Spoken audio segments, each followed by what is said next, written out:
1, 2, 3, let's go.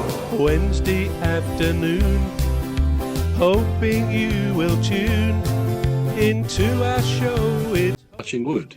And I mean, that might sound ridiculous, but I think it's easier to sort of, oh, well, I'll just go with it, just in case. I think it's the words, just in case it has an effect. If I move on to another one, stop me when you want to, but I'm just sort of, one or two are coming to mind. For example, walking under a ladder. You're walking down the pavement and there's a ladder up against the wall. Now, let me ask you two, before I explain why that is supposed to be unlucky, if you see that situation, do you actually walk around the ladder rather than go through it underneath? What about you, bruv? That's an interesting one. So if I see a ladder and first of all, I would, because I'm very, very safety conscious, me. You know, I'm always looking out. Even when I'm walking on the street, I'm always looking over my shoulder, looking around, see if somebody's close, walking too close to me. You know, it's not because I've been attacked. It's just the way I am. So if I saw a ladder, first thing I would do is look around and see if there's no danger of anything falling from above. And then that would decide, you know, where I walk. That wouldn't be based on anything. It would just be on safety. It'd be based purely on my safety. Yeah. A bit like going under scaffolding as well. What about you, Femi? Would you go under a ladder? Ordinarily instinct. If I see a ladder slanting that way, I just walk around it. Instinct. I don't want to go under it. Anything can happen. So you're sure it's nothing to do with, because we all know about the superstition of going under the ladder, and it's quite easy to say, well, yeah, I don't do it because of some other reason. Now, I'm not being cynical as to what you said, but it probably is nothing to do with the bad luck. But let me tell you where that comes from, if my memory is right. The ladder against the wall creates a triangle. Now, that triangle invokes the Holy Trinity. As with so many superstitions, it goes back to religion or folklore, something like that. So if you walk under there, then you risk upsetting the Holy Trinity by showing disrespect. So that's where that comes from. But if you do it accidentally, you can always walk back praying at the same time, and any bad luck you've got will be reversed. Not really, but that's where that one comes from. So again, I'm trying to be honest. If I see a ladder like that, I think like you, I'm thoughtful. Could something fall from above? A bucket someone's got up there, whatever. But in reality, I know I have walked under ladders, but if there's a choice, I would go around it.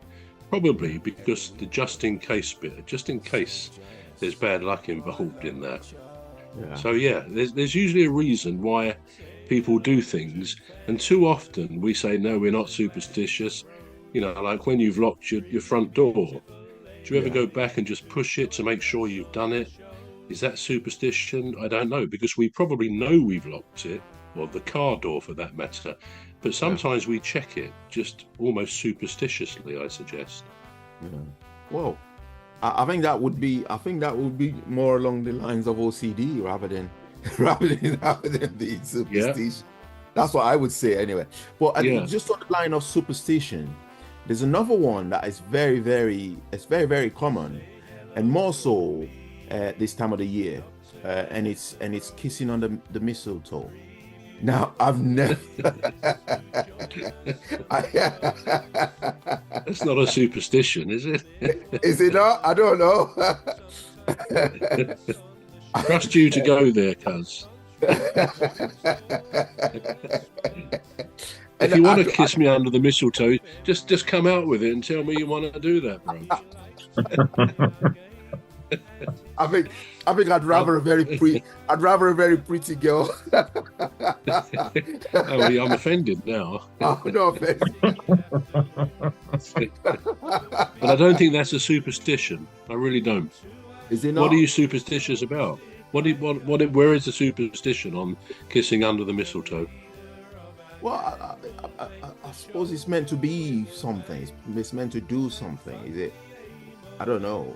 What is it supposed to do? This is what I don't get.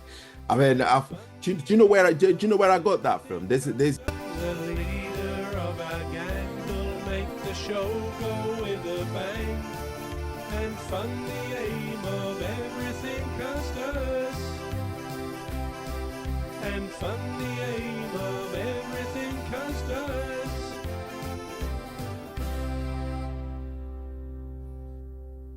it's meant to do something. Is it? I don't know. What is it supposed to do? This is what I don't get. I mean, do you know where I got that from? There's a boy band. There's a boys band in the 90s called Boys to Men, and in one of their lyrics, it did say something about kissing under the mistletoe, and it was set in a subtle way. It was, it was a love song, and being a teenager then, you think, well, I love this love song, it sounds nice, the lyrics sound nice. So, and that's where I got it from, but I've never really bothered to look into it to see, what connotations, whether there's any, connotations to it, but I've never really bothered to check. But it's just popped into my head and I thought, well, where's that come from? And what's the significance of it, kissing under the mistletoe, I mean, I've never had a girlfriend who was at a mistletoe where I could kiss her under. So I've never... I've heard you carry a little bit of mistletoe around with you all the time. Is this true? Just in case, the off chance. Not a bad idea, is it? Really? Well, there's another one that's very popular in most African cultures, and it's when you have a ichi palm. Now, I don't know if it's the right palm or the left palm. It means you're about to come into a large sum of money. But that's never worked for me. So I think it's a lot of rubbish. I get excited. I never had an itchy palm, but I know that is also a superstition, though. I agree. As is the number 13, of course. Number 13, and again, it's amazing how people do adhere to it just in case there's anything in it. I think there's a fear. It's called a phobia, but a fear of the number 13. I think the word it's a very difficult word. It's triskaidekaphobia. Well, I'm surprised I could say that. Triskaidekaphobia. And it's supposed to be based on, it's always thought to be based on the Last Supper, again, religious, right, of Jesus Christ. There were 12 disciples and Christ himself. But the 13th person to join the table was Judas Iscariot, who of course went on to betray Jesus. So that's where that was thought to be the case. But in fact, I was looking into this some time ago for some reason, and it goes back, I think, to the Babylonians in the years mid 1700s BC, so nearly 2,000 years before Christ.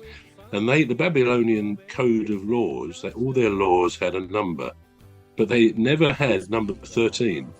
And it's often thought now that there was some superstition that they would not have number 13. I was on a cruise ship earlier this year, and to get good exercise from where our cabin was, we used to walk up to the restaurant, or one of the restaurants in the morning, up the various flights of stairs. And when we got to the 15th deck, and we were staying on the 10th, I thought the first few days, that seemed quicker. It's quite a long way to do it.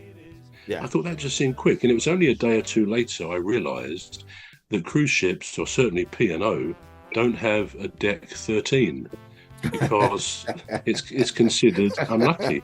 And in fact, in a hotel I stayed in New York early this year, there was no 13th floor. Lots of companies, buildings don't have a number 13th floor or room or whatever, because there's clearly a superstition. Now, we may sort of say, well, superstitions are a load of rubbish, and possibly most of them are, or all of them may be. But when you get national institutions and major international companies like P&O Cruises and New York hotels, American hotels, actually not having a number 13, then there's a corporate,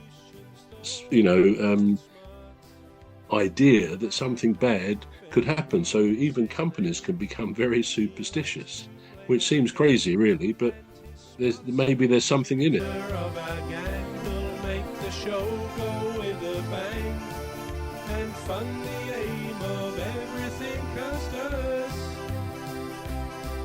and fund the aim of everything customers.